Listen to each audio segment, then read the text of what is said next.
Hello Ram Ram दोस्तों। मैं अमित कुमार आप सभी का आपके अपने YouTube channel the brain education पर स्वागत करता हूं। आई होप सभी अच्छे होंगे और अपनी तैयारी को ऐसे ही कंटिन्यू रख रहे होंगे।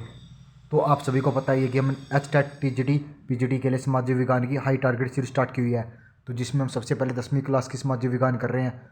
तो यह सीरीज इतनी ज़्यादा इंपॉर्टेंट है, अगर आपने इसको बहुत ही अच्छे से देख लिया ना भाई, समाज विज्ञान में एक भी क्वेश्चन इससे बाहर नहीं जाना मिलेगा। क्योंकि सबसे पहले हम 10वीं क्लास की NCERT की समाज विज्ञान पढ़ते हैं, उसके बाद इंपॉर्टेंट फैक्ट नोट करते हैं और उसके बाद उसकी PPT तैयार करते हैं। तो इससे पहले हमने समाज विज्ञान की बहुत सारी वीडियो स्टार्ट ऑलरेडी हमारे यूट्यूब चैनल पर है। आज हम कृषि से इंपॉर्टेंट जितने भी क्वेश्चन हैं वो सब करने जा रहे हैं। चलो अपनी क्लास की शुरुआत करते हैं। तो आप सभी को बताना चाहते हैं कि अगर आप ये सीरीज़ को देखोगे तो आपको यह वीडियो सिर्फ 10 मिनट में ना 80+ क्वेश्चन करवा देंगे हम 10 मिनट में। अगर आप यही 80 क्वेश्चन किसी अन्य यूट्यूब चैनल पर देखोगे तो आपका ना 1.5 से 2 घंटे का टाइम वेस्ट हो जाता है। और एक आपको यही 10 मिनट में मिल रही है और एक आपको ये अराउंड 1.5 घंटे में मिल रही है। अब आपने देखना है कि आपने वीडियो को कहाँ से देखना है। अगर अच्छी लगे तो वीडियो प्लीज़ लाइक शेयर और अपना कमेंट कर देना। अगर आपको अच्छी ना लगे तो नेक्स्ट वीडियो मत देखना, अगर अच्छी लगे तभी अपना कमेंट करना।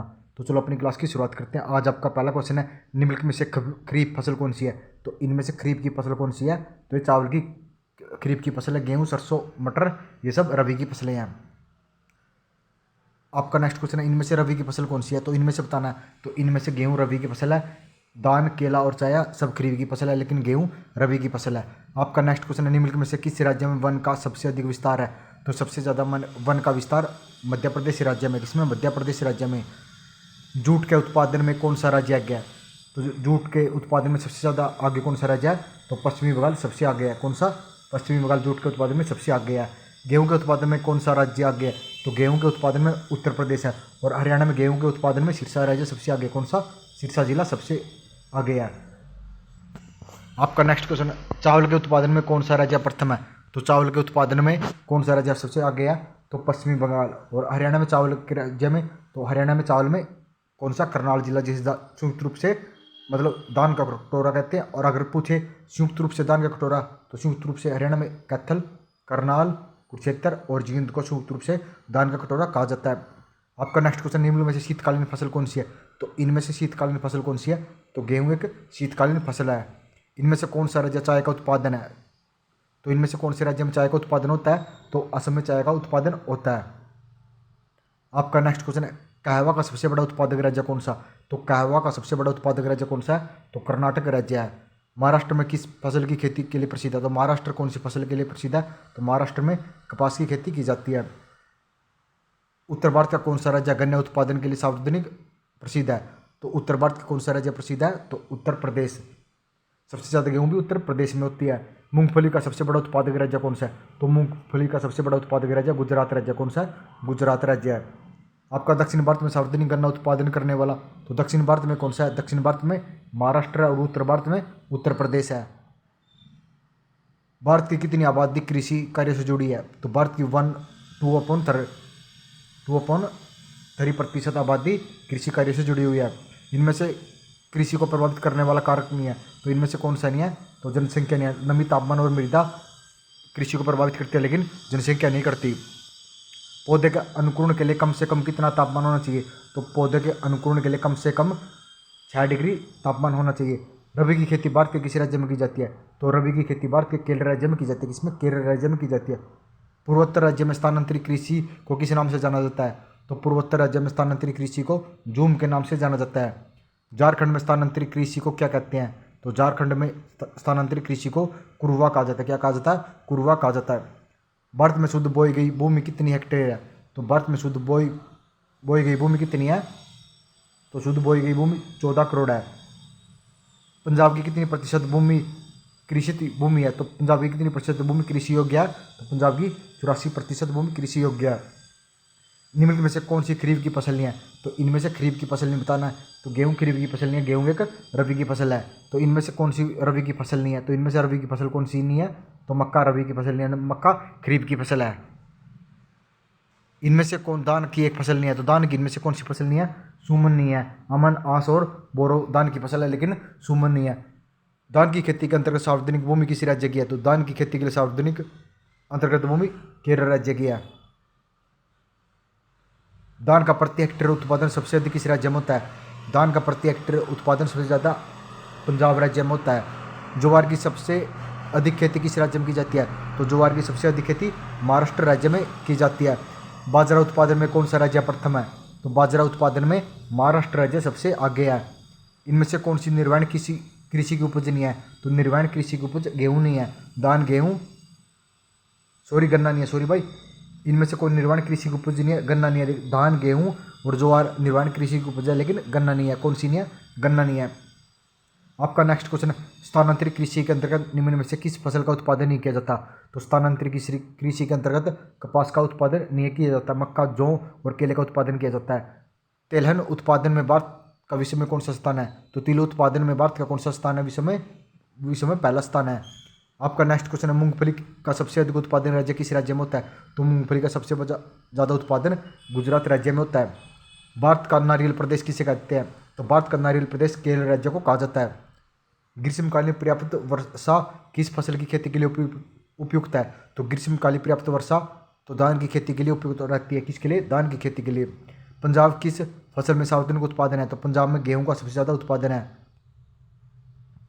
उत्तर प्रदेश और बिहार में रागी को किस नाम से जाना जाता है? तो उत्तर प्रदेश और बिहार में रागी को मंडुआ के नाम से जाना जाता है। इनमें से दलहन की फसल नहीं है, तो बाजरा एक दलहन की फसल नहीं है। चना, अरहर और मसूर दलहन की फसल है, लेकिन बाजरा नहीं है। चाय किस प्रकार की फसल है? तो चाय किस प्रकार की फसल है? तो चाय एक रोपण फसल है। कौन सी? रोपण फसल है। अरेबिका और रोबस्टा किस फसल के प्रकार है? तो ये कैवा फसल के प्रकार है। आपका नेक्स्ट क्वेश्चन, असम में चाय के कितने बागान है? तो असम में चाय के 750 बागान है।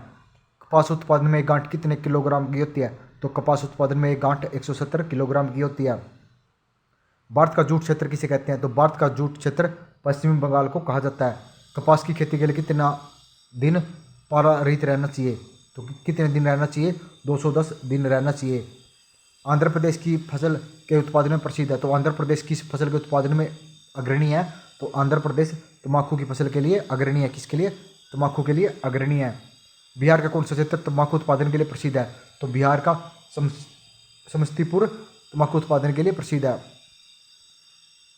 कौन सिल्क की किस्म नहीं है? तो इनमें से सिल्क की किस्म कौन सी नहीं है? केसर नहीं है। दक्षिण भारत का सार्वजनिक गन्ना उत्पादन राज्य है, तो दक्षिण भारत का महाराष्ट्र और उत्तर भारत का उत्तर प्रदेश है। गन्ना अनुसंधान किस शहर में है? तो ये कहाँ पे है? कोयम्बटूर में है। कहाँ पे है? कोयम्बटूर में। गन्ना का केंद्रीय अनुसंधानशील कहाँ स्थित है? तो ये लखनऊ में स्थित है। सस्य घनता को प्रभावित करने का कारक नहीं है, तो सस्य घनता को प्रभावित करने का कारक कौन सा नहीं है?